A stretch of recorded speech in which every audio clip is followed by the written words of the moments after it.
Welcome to Pop History.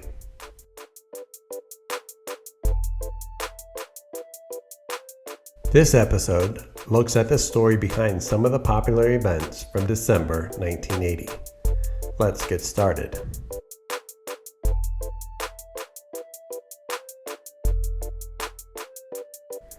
On December 1st, premium cable television network Bravo debuted, founded by AMC Networks. At first, the channel offered its commercial-free content only 2 days a week, on Sunday and Monday from 8 p.m. to 2 a.m., sharing cable space with Playboy Escapade, a subscription softcore porn channel. Advertising that it was devoted exclusively to the performing arts, Bravo's initial programming focused on showing international, classic, and independent films. Now owned by NBC, the channel currently focuses on lifestyle reality television series.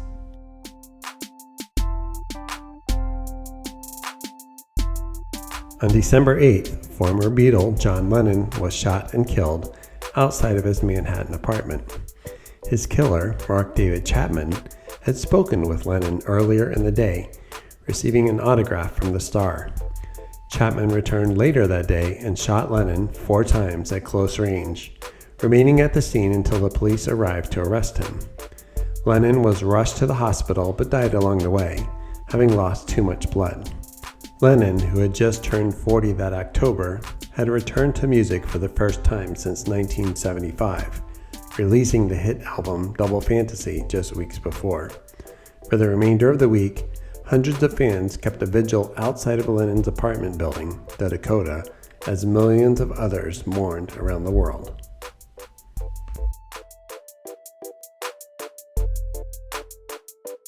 Also on December 8th, the American politically themed comic strip Bloom County, created by Burke Breathed, was nationally syndicated, run in papers such as the Washington Post. Featuring characters like Steve Dallas, Milo Bloom, Cutter John, and Bill the Cat, the strip examined cultural and political events through the lens of a small Midwestern American town. The popular strip ran until it was retired in 1989, revived again in 2015, published on Facebook.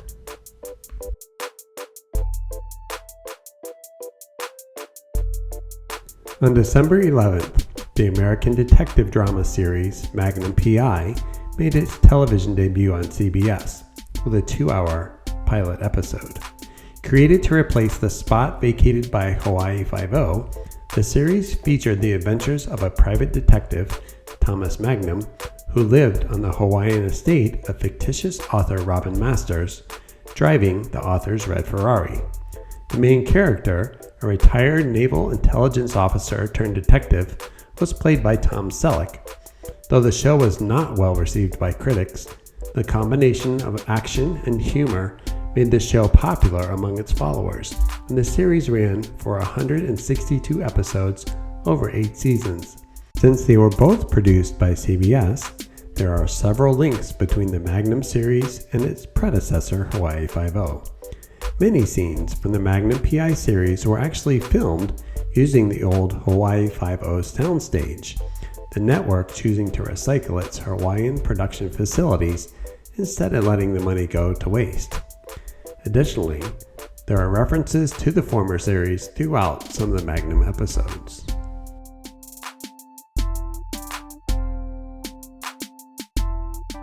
On December 12th, American comedy film Stir Crazy was released.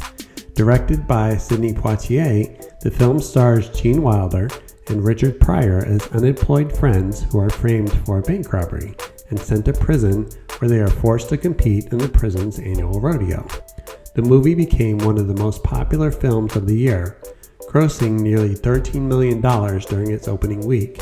Its success at the box office set a record for Columbia Pictures. Stir Crazy became the 3rd highest grossing film of 1980, bringing in over $100 million.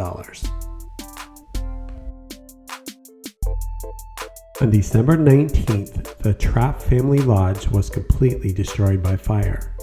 The 27-room ski lodge was owned by the real-life family, portrayed in the musical The Sound of Music. The Von Trapps had emigrated to Stowe, Vermont in 1942 after their escape from Nazi-occupied Austria.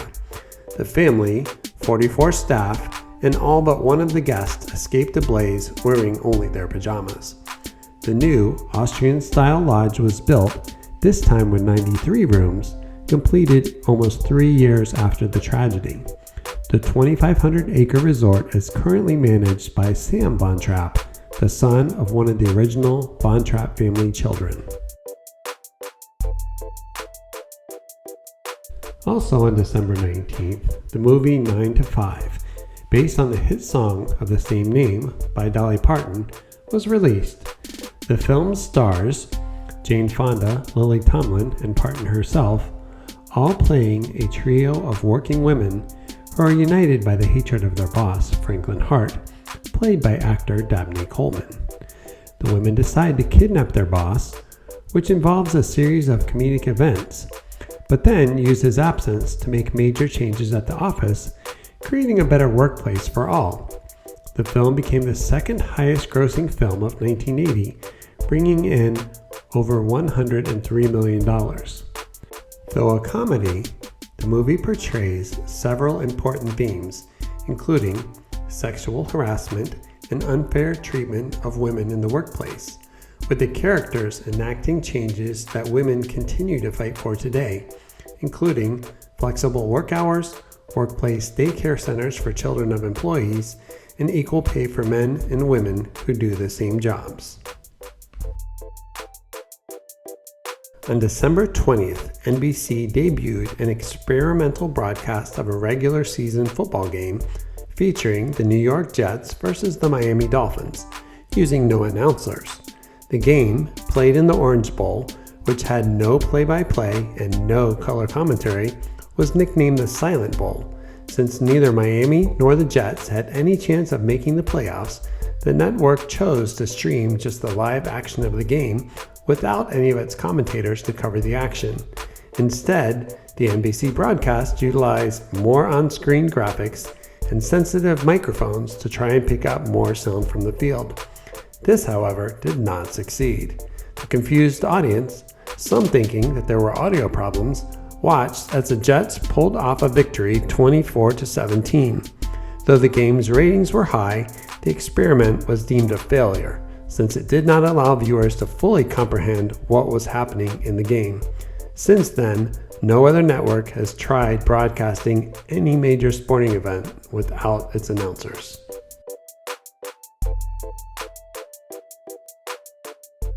On December 21st, 19-year-old Jean Hilliard was rescued and survived near fatal low body temperatures.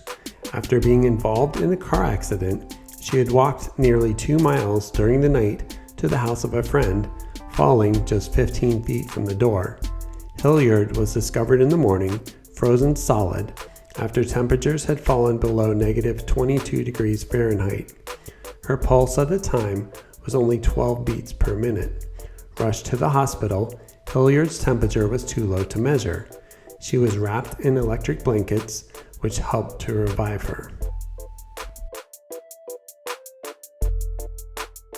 On December 27th, the first in the line of the Great American Series stamps was issued by the U.S. Postal Service.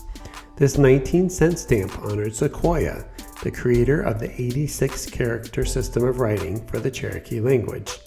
The first stamps were sold in Oklahoma, the relocated capital of the Cherokee Nation. The U.S. Postal Service continued to honor diverse men and women who made a variety of contributions to the United States over the next 18 years. The last stamp in the series, issued in 1999, was for the U.S. Congressman and Senator Justin Morrill. It was followed by the Distinguished American Series, which began in 2000. That wraps up our look at pop history from December 1980. Keep an eye out for the next episode, coming soon, when we will look back at January 1981. For now, as always, thank you for watching and joining us in this stroll through our memories of 1980.